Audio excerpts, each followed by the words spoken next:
Hi, this is Pat Hood from Passions and Pastimes, and I'm here with another Maker's Monday. I have this variety of materials that have been rescued from broken jewelry, or jewelry where pieces are past their prime. There's actually a very nice pair of earrings here, but I think they'd be really nice to incorporate into some other jewelry. Pieces from a statement necklace. This was a big earring, a clip-on earring, if you would believe. Another piece from an earring that's missing a section. This was an earring, post earring actually. Anyway, quite a variety of things here. And I was watching my regular jewelry jar video, which is from Our Vintage Store. Marcia at Our Vintage Store does great weekly videos, and she has a new channel as well called From Jar to Jewelry that you just have to check out, and I'll put both links to both of those channels in the description. But on one of her Our Vintage Store videos, Marcia said she was going to take up the challenge from Elena to make an assemblage. Now, I'll also put Elena's video, Bluebird Cafe, I think it is. Anyway, I might need to be corrected on that. I'll put links to her assemblage video there as well, so that you can see her ideas. She has a great eclectic boho, come vintage look that she creates. My style is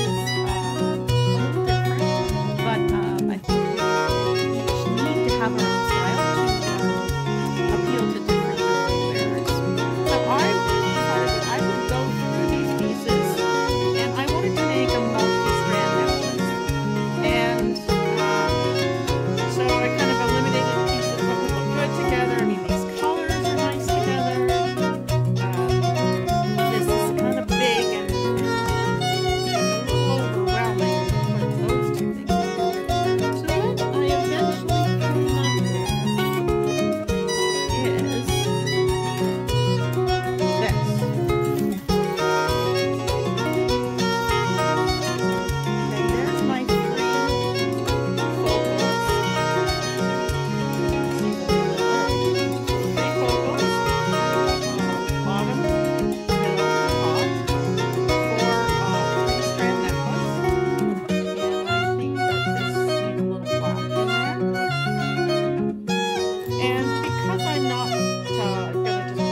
chains on them. I had to figure out, okay, where did I go from here? So I pulled out these rescues from jewelry jars. I have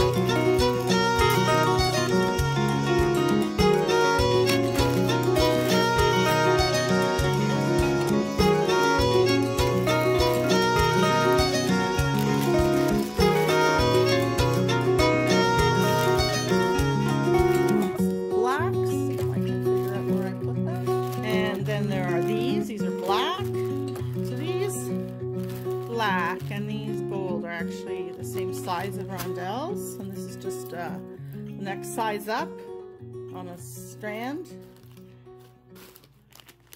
Oh, sorry, these ones and the black ones are the same size. These came from a jewelry jar. The first time I found a ton of strands of glass roundels and bicones in a jewelry jar, so those are the same size.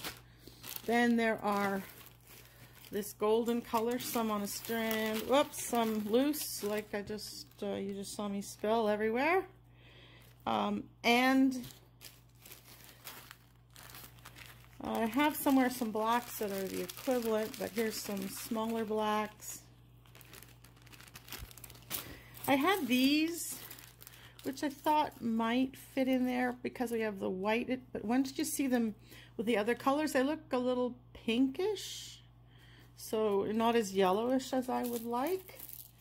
I thought I should try to find some whites, so I looked at whites like that. There's a smaller seed bead. There's some round blacks, some sort of a flat faceted rondelle in black, and then there were more black seed beads and gold seed beads. I think I must have 4 different colors of gold seed beads, and these all came from jewelry jars, would you believe?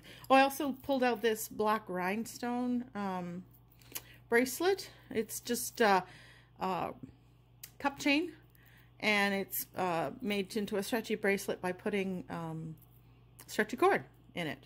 So I had all these things to think about, and so I started playing around with the beads, you know, lining things up, what would look good, what colors would look good together, and playing and mixing and matching and kind of coming up with what I thought would work. So I'm going to take all these bits and pieces away. Sorry for me waving my hands. I'm going to take all these bits and pieces away, and I'm going to show you the prototype that I came up with. Okay, so here's the prototype that I've come up with. My bottom strand is this black and rhinestone focal with the largest golden rounds separated by blacks, and that'll come up to about there maybe. The middle focal, even though it has rings here, I'm going to just use that to attach the little black stone in between. I'm going to have to figure out a way to attach a couple of rings to the back, or maybe a 2 bead to the back, so that then these beads can come out lower on the focal, about there. Yeah. And then this former earring is at the top. It's the smallest piece, and it's going to be on strands that are the same as the bottom. So the center are going to be black with gold spacers, and they're going to go from large to small, or else they're going to be small. I haven't quite decided. I only have 10 of this size. So it might be a good idea to save these for another project and just use the narrower ones, but it kind of looks okay, doing this graduation here, so I'm not really sure on that. If you have any suggestions, let me know. And I may find when I get it all strung together that I do have to change it.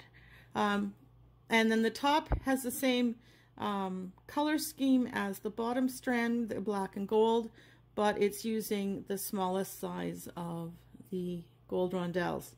Now I have to also figure out how I'm going to add a ring or a tube across the back of this, so that either the wire runs firmly through it, or the rings or the wires attached to the ring.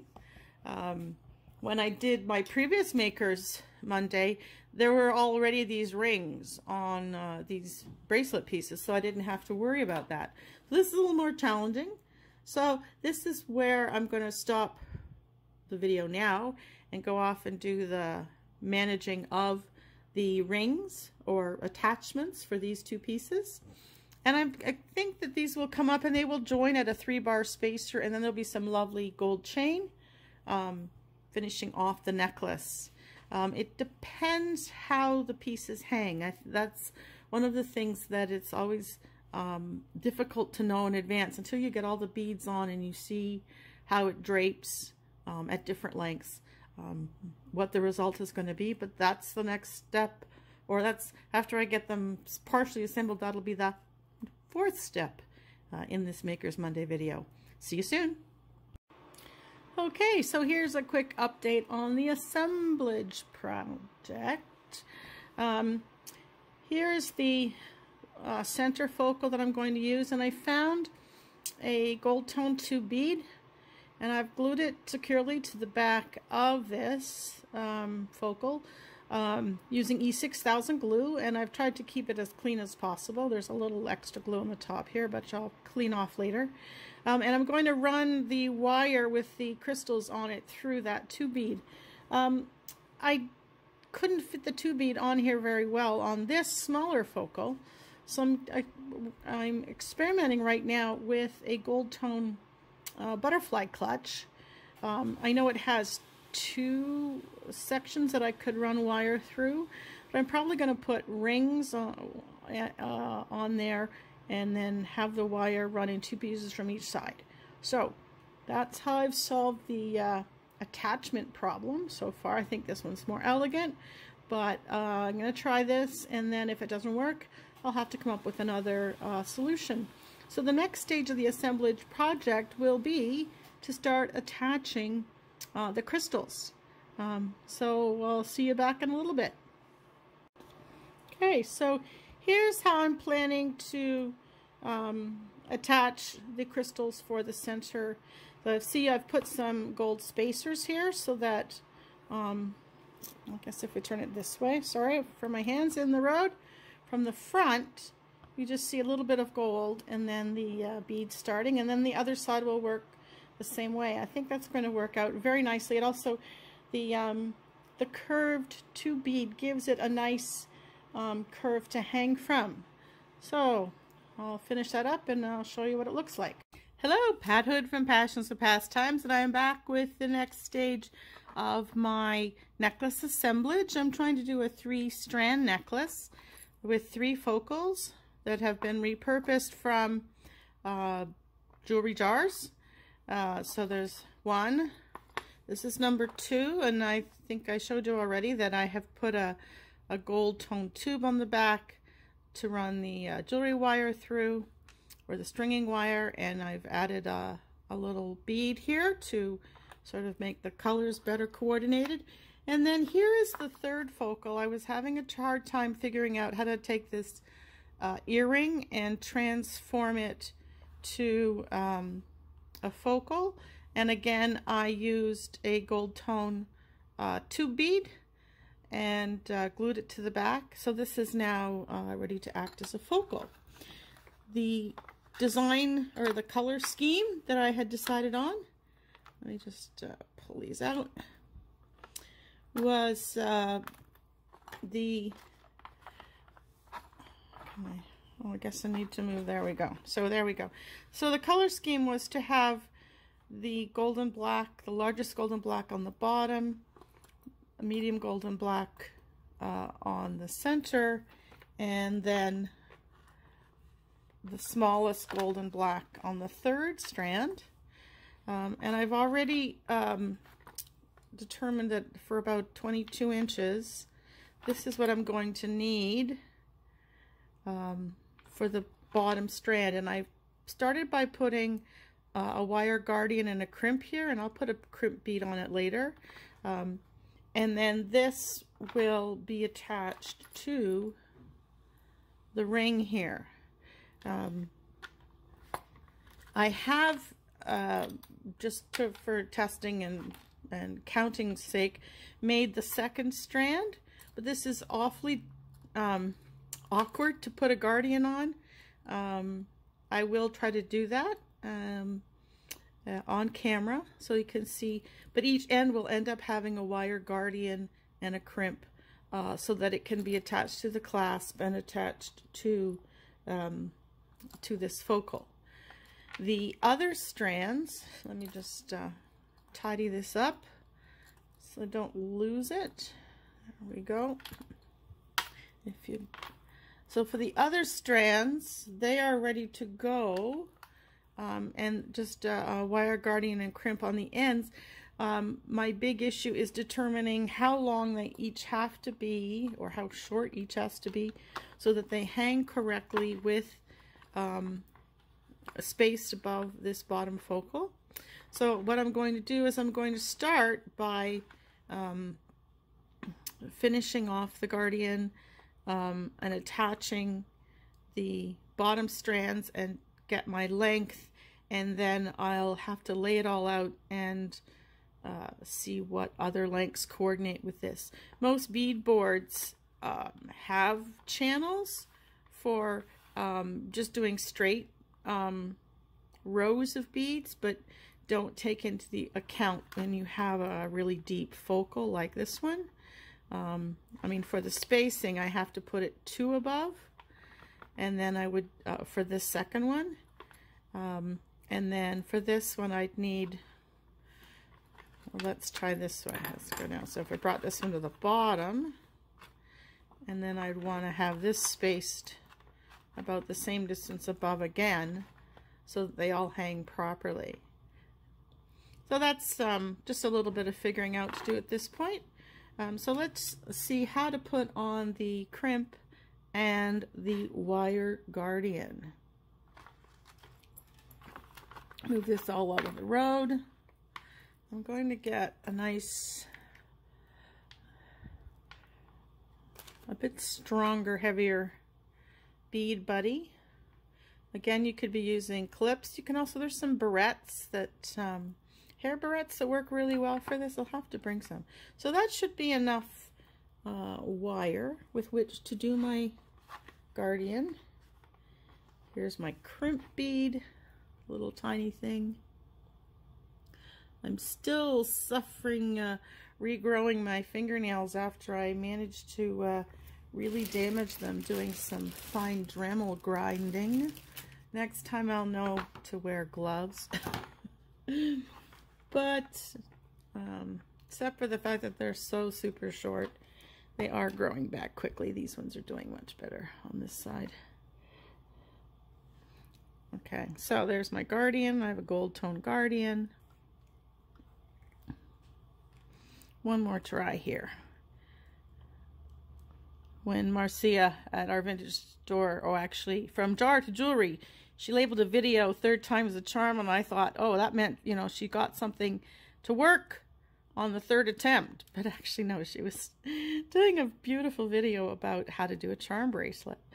But of course, you know, from my point of view as someone who's doing jewelry, sometimes you try and things don't work. Okay, so here's the tricky part. I got it through the crimp. I've got a big gap at the end, so I'm gonna slide the beads up. One little bead.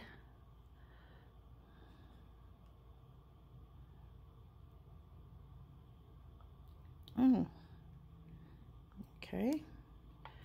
Not sure why it's not cooperating.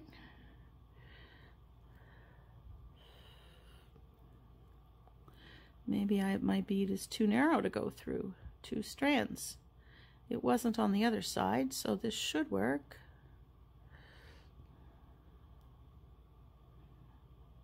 Just have to squeeze it. There we go. So that bead is on 2 strands. What is a little tight? Okay. There's my, I'm going to pull that end down a bit more.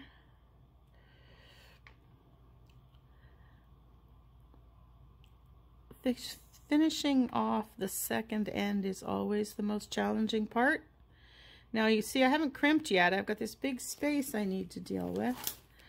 But I am going to grab my crimp pliers, grab the wire, and pull it down so that I can... So that's how short I need it to be. But I also want to run the wire through a few more beads. So I'm going to slack off and try to get the wire through a couple more beads so that the wire is nicely embedded in the necklace. Another little one. Maybe. See, when you don't have fingernails, you can't push them along the same way. Okay, so that's plenty. And I have a little nub of wire there. So this is what I usually do. I get my really nice, fine, okay, where's the nub of wire? There it is. Get my really nice, fine pliers. Grab the nub. There. Can I get it? There. Now, I gotta pull the whole thing down just enough. So I pull up on the crimp, sort of wiggle everything. Yeah, there we go. Down on the wire.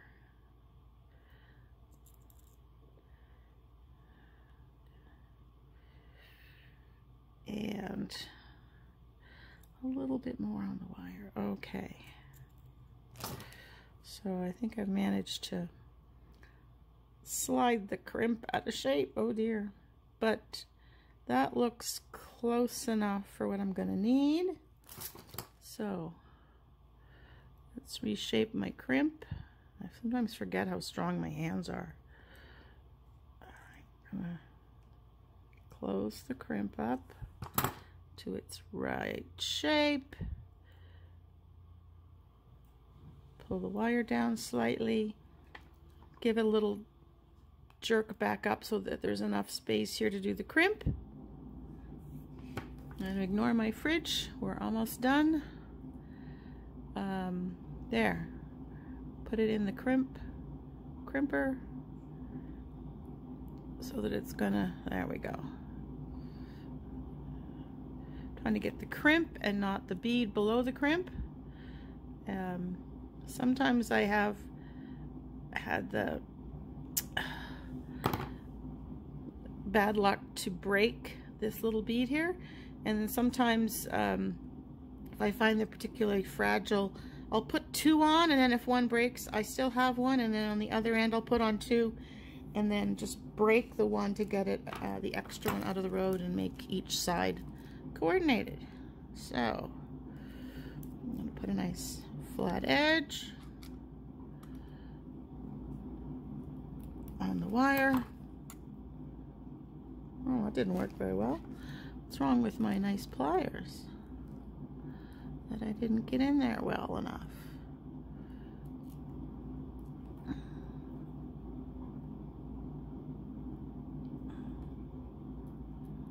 There. I think I can see it better from that side. Oh, okay. Yeah, part of the problem is, there we go. So there is, if we back off the focus, here is that second side. It's got the end on it. I'll go and do the crimps on each of these and come back, and we'll attach it to the focal, this particular focal, and measure the length so we know how to do the lengths for the other two strands. Back in a minute. So here we are back with the bottom focal, the guardians attached to the rings here, and the full length of this is just about 11.5 inches. I just don't have the distance to really show you that. I decided that this is how I'm going to check the length. I'm going to take the wire of the next strand and put it through the guardian and put the crimp, put the bead buddy on, just so that if I drop it, I won't lose all my beads. Do the same on the other side. Now, this is just for testing length.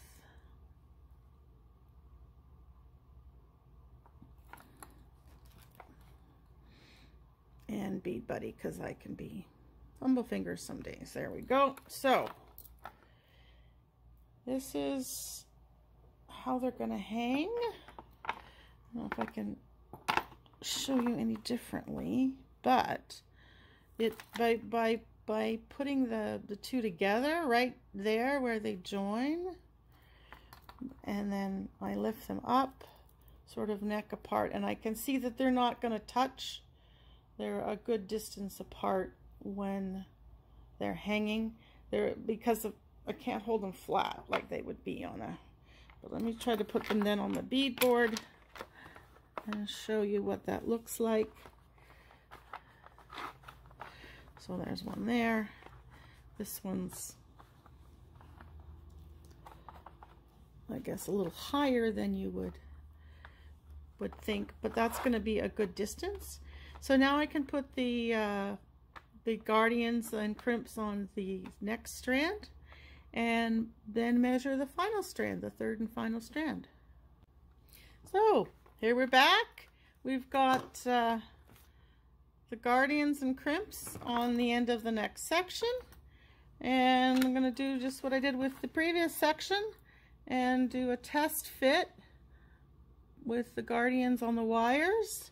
It looks like I might have made this last section too long.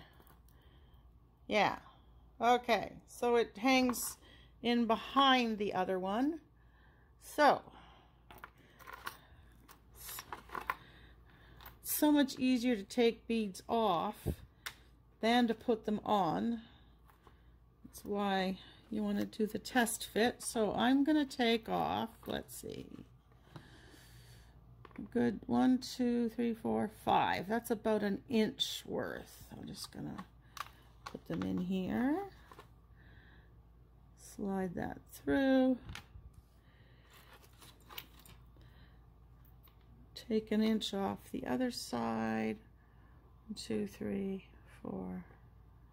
It's approximately an inch.